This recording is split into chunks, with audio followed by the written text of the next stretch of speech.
നമ്മുടെ നാട്ടിനകത്ത് സ്ഥാനാർത്ഥി പട്ടിക വരുമ്പോൾ സ്വാഭാവികമായി നിയോജകമണ്ഡലത്തിനകത്ത് ഇന്ന സ്ഥാനാർത്ഥി എന്നതിന് പകരം ജാതി മത ചിന്തകൾക്ക് അനുസൃതമായ ചില സംവിധാനം നമ്മുടെ കേരളത്തിലുണ്ട്.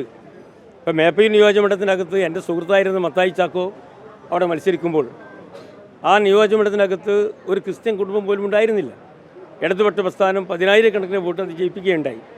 കാലം പതുക്കെ മാറി മാറി വന്നപ്പോൾ ഓരോ മണ്ഡലത്തിലേക്കും ആൾ വരുമ്പോൾ അവിടെ ജാതിയും ഉപജാതിയും ഒക്കെ പതുക്കെ ചർച്ച ചെയ്യപ്പെടുന്നത് ഈ നാടിനെ യോജിച്ച ഏർപ്പാടേയല്ല. അതൊരു അപകടമാണ്, ആപൽക്കരമാണ്.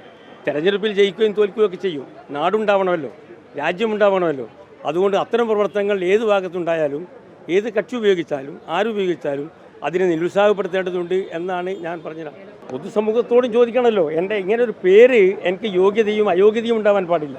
അയോഗ്യത മാത്രമല്ല, എൻ്റെ പേര് ഒരു യോഗ്യതയായി കാണേണ്ടതില്ല, എൻ്റെ പേര് അയോഗ്യതയായും കാണേണ്ടതില്ല. അത് ഈ പുതിയ കാലത്ത് ഒരു വലിയ അപകടമുണ്ടാക്കുന്ന സംവിധാനമാണ്.